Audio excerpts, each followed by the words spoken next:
હું એક truck driver તરીકે કામ કરતો હતો. સાંજનો સમય હતો. હું શહેરથી ગામ તરફ ટ્રકમાં કેટલોક સામાન લઈને આવી રહ્યો હતો. અચાનક રાતના અંધારામાં એક યુવતીએ મારા ટ્રકને હાથ આપ્યો. મેં ટ્રક રોક્યો તો તે યુવતી તરત ટ્રકમાં ચડી ગઈ. તેની પાછળથી કોઈ દોડતું આવતું મને દેખાયું. મેં ઝડપથી ટ્રક સ્ટાર્ટ કર્યો અને આગળ નીકળી ગયો. હવે ટ્રકમાં હું અને તે સુંદર યુવતી, અમે બંને જ હતા. અને આગળ કંઈક એવું કર્યું, કંઈક એવું થયું. તો ચાલો મિત્રો, વાર્તામાં આગળ વધીએ.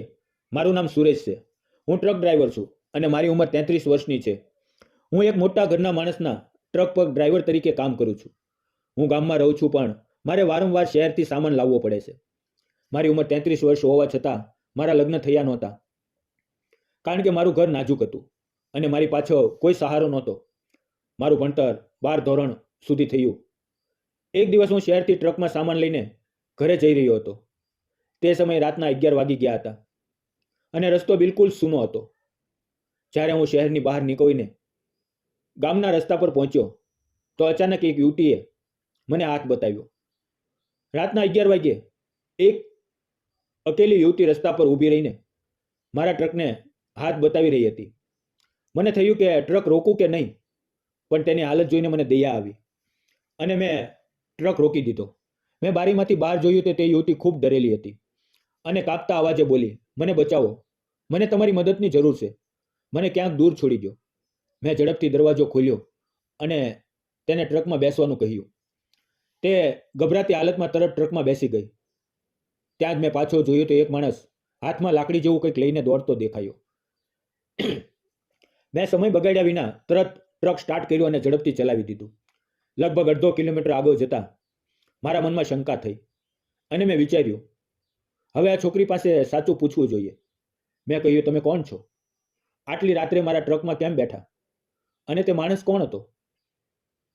આ સાંભળીને તે યુવતી રડતા બોલી, મારું નામ સોનાલી છે. હું વિધવા છું. મારી પાછળ દોડનારો માણસ મારો દેવર હતો. 4 વર્ષ પહેલા મારા લગ્ન સંદીપ નામના યુવક સાથે થયા હતા. અમારું જીવન સુખેથી ચાલતું હતું, પણ હું સુંદર દેખાતી હતી એટલે મારો દેવર મારા પર નજર રાખતો હતો. તે મને ચાહતો હતો અને એટલે જ તેણે મારા પતિની હત્યા કરી દીધી. મારા પતિના મૃત્યુને 1 વર્ષ થઈ ગયું અને હું એકલી પડી ગઈ. હવે મારો દેવર મારી સાથે જબરદસ્તીથી લગ્ન કરવા માંગતો હતો. તેને મારું શરીર જોઈતું હતું એટલે તે મને હેરાન કરવા લાગ્યો. ઘણા દિવસો સુધી મેં આ બધું સહન કર્યું, પણ હવે મારી સહનશક્તિ જવાબ આપી ચૂકી હતી. આજે તો તે મને મારી નાખવાનો હતો. મેં તેને ના પાડી એટલે તેણે મારા પર હુમલો કર્યો અને હું ઘરેથી ભાગી આવી. તેની વાતો સાંભળીને મારું દિલ ભરાઈ આવ્યું અને તેની હાલત જોઈને મને ખૂબ ખરાબ લાગ્યું. સાથે જ તેના દેવર પર મને ખૂબ ગુસ્સો આવ્યો. મેં પૂછ્યું, હવે તમે ક્યાં જશો? તમારા માતા પિતા ક્યાં છે? તે ધીમા અવાજે બોલી, મારા માતા પિતા તો મારા બાળપણમાં જ ગુજરી ગયા. હું મામા પાસે મોટી થઈ અને તેણે જ મારા લગ્ન કરાવ્યા. હવે મારી પાછળ કોઈ નથી. મને કોઈ મંદિરમાં છોડી દો, હું ત્યાં રહીશ, કોઈ કામ કરીને પેટ ભરી લઈશ. પણ સોનાલીએ સ્પષ્ટ કહ્યું કે તે સાસરે પાછી નહીં જાય, કારણ કે તેનો દેવર ખૂબ ખરાબ માણસ છે અને તે ક્યારેય તેના જાળમાં નહીં ફસાય. તેના અત્યાચારોને તે ક્યારેય સ્વીકારશે નહીં. તેની આ હિંમત જોઈને હું તેના સાહસની દાદ આપવા લાગ્યો. મેં કહ્યું, તમે સાચે જ ખૂબ સાહસી છો, તમને સલામ કરવી જોઈએ. પણ પછી મેં આગળ કહ્યું, તમે આમ રસ્તે ક્યાંય છોડવું મને યોગ્ય નથી લાગતું. હું પણ એક મોટા ઘરના માણસના ટ્રકમાં ડ્રાઈવર છું. મારું એક નાનું ઘર છે, 3 ઓરડાનું. જો તમે ઈચ્છો તો ત્યાં રહી શકો છો. જ્યાં સુધી તમને કોઈ કામ ન મળે ત્યાં સુધી તમે ત્યાં રહો, પછી તમે જેવું નક્કી કરો. આ સાંભળીને સોનાલીએ મારો આભાર માન્યો અને તેની આંખોમાં કૃતજ્ઞતાના આંસુ હતા. લગભગ 20-25-30 કિલોમીટર આગળ મને રસ્તાની બાજુમાં એક હોટલ દેખાઈ. મેં પૂછ્યું, તમે ખાવાનું ખાધું? સોનાલી થોડી ખચકાટ સાથે બોલી, ના. પછી હું તેને હોટલમાં ખાવાનું ખવડાવવા લઈ ગયો. શરૂઆતમાં તો તે ના પાડતી હતી, પણ મેં જીદ કરી તેના માટે ખાવાનું મંગાવ્યું, કારણ કે મેં પણ હજી ખાવાનું ખાધું નહોતું અને મારા મનમાં હતું કે તેના મોંમાં 2-4 નિવાળા જાય, તેનું પેટ ભરાઈ જાય. અમે બંને હોટલમાં બેઠા. મેં બંને માટે ખાવાનું મંગાવ્યું અને થોડી જ વારમાં ગરમા ગરમ થાળીઓ આવી ગઈ. ખાતી વખતે હું અજાણતા જ તેને રોશનીમાં જોઈ રહ્યો હતો. સોનાલી ખૂબ સુંદર લાગતી હતી. તેની મોટી મોટી આંખોમાં એક અજીબ પીડા અને આકર્ષણ હતું. તેના લાંબા ખુલ્લા વાળ ખંભા પર વિખરાયેલા હતા. તેણે સાદી પણ ખૂબ જ જચતી સાડી પહેરી હતી. તેનો રંગ ગોરો અને તેની વાણી ખૂબ નાજુક હતી. હું થોડી વાર સુધી તેને જોતો રહ્યો, પણ ત્યારે જ તેણે મારી તરફ જોયું અને અમારી નજરો એકબીજા સાથે ટકરાઈ. ત્યારે મેં તરત મારી નજર નીચે કરી લીધી અને અમે બંને ચૂપચાપ ખાવાનું ખાતા રહ્યા. ખાવાનું ખતમ થયા પછી મેં બિલ ચૂકવ્યું અને અમે ફરી ટ્રકમાં બેસી ગયા. હવે ટ્રક ફરી ચાલવા લાગ્યું અને લગભગ 3 કલાકની મુસાફરી પછી હું મારા ઘરની નજીક પહોંચ્યો. મારે હજી 30 કિલોમીટર આગળ જઈને સામાન પહોંચાડવાનો હતો, પણ સોનાલીને મારા ઘરે છોડવું મને વધુ યોગ્ય લાગ્યું. એટલે મેં તેને મારું ઘર બતાવ્યું, ઘરની ચાવી આપી અને કહ્યું, તમે અહીંયા રોકાવ, હું સામાન પહોંચાડીને 1 કલાકમાં પાછો આવીશ. કદાચ મને મોડું થાય, સવાર સુધી લાગી જાય, ત્યાં સુધી તમે આરામથી સૂઈ જાઓ. સોનાલીએ હાથ જોડીને મારો આભાર માન્યો અને બોલી, તમે મારા પર ખૂબ ઉપકાર કર્યો છે. તમે મને તમારા ઘરમાં રહેવા દો છો અને મારા પર ભરોસો કરો છો. આ ખૂબ મોટી વાત છે. મેં તેને કહ્યું, આને કોઈ ઉપકાર ન સમજો, આ સમયની માંગ છે અને મદદ કરવી એ મારી ફરજ છે. પછી તે ઘરની અંદર ગઈ અને હું ટ્રક લઈને સામાન પહોંચવાને નીકળી ગયો. મુસાફરી દરમિયાન મારા મનમાં સતત સોનાલીના ખ્યાલો આવતા રહ્યા. તે કેટલી સુંદર લાગતી હતી, પણ તેના જીવનમાં આટલું દુઃખ કેમ આવ્યું? આ નીતિનો કેટલો મોટો અન્યાય છે. લગભગ પોણા કલાકની મુસાફરી કરી હું તે જગ્યાએ પહોંચ્યો જ્યાં સામાન પહોંચાડવાનો હતો. ત્યાંના લોકોએ ટ્રકમાંથી સામાન ઉતારી લીધો. હું થાકી ગયો હતો એટલે ટ્રકમાં સૂઈ ગયો. સવારે 6 વાગ્યે મારી ઊંઘ ઉડી અને અચાનક મને યાદ આવ્યું કે મારા ઘરમાં સોનાલી એકલી છે. મેં તરત ટ્રક ચાલુ કર્યું અને ઘરે પાછો આવ્યો. ઘરે પહોંચ્યો તો દરવાજો અંદરથી બંધ હતો. મેં દરવાજે ટકોર માર્યા ત્યારે અંદરથી દરવાજો ખુલ્યો અને સોનાલી મારી સામે ઊભી હતી. અમારી નજરો મોઈ. તેની આંખોમાં હજી ઊંઘ ભરેલી હતી, પણ તેના એક અલગ જ ચમક હતી. સવારની હળવી રોશનીમાં તે ખૂબ સુંદર લાગતી હતી. એટલે મારું મન એક ક્ષણ માટે ખોવાઈ ગયું. તેની આંખોની ચમક મને અજાણતા પોતાની તરફ ખેંચી રહી હતી. હું ઘરની અંદર આવ્યો તો તેણે મને પાણીનો ગ્લાસ ભરીને આપ્યો.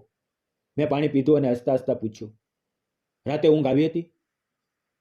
તે ધીમા અવાજે બોલી, હા, ખૂબ સારી ઊંઘ આવી. સવારના 7 વાગ્યા હશે.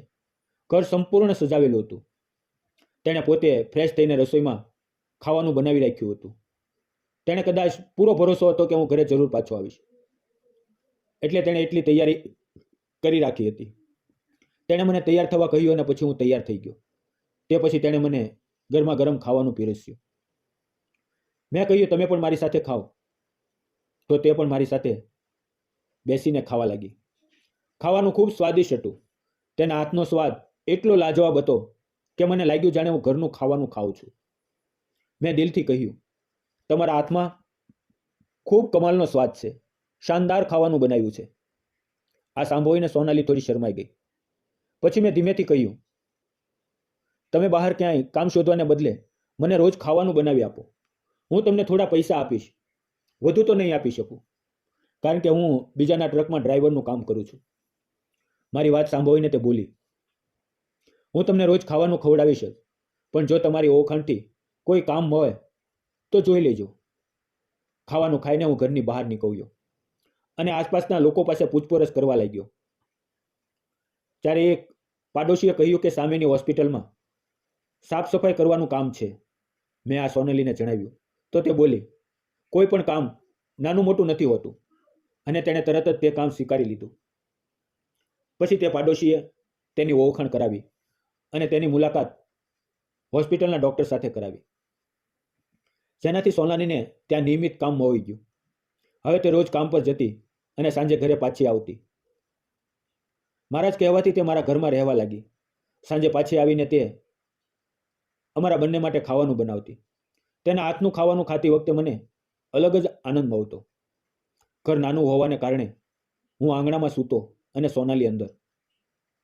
સાચું કહું તો હવે સોનાલી મને ખૂબ ગમવા લાગી હતી, કારણ કે તે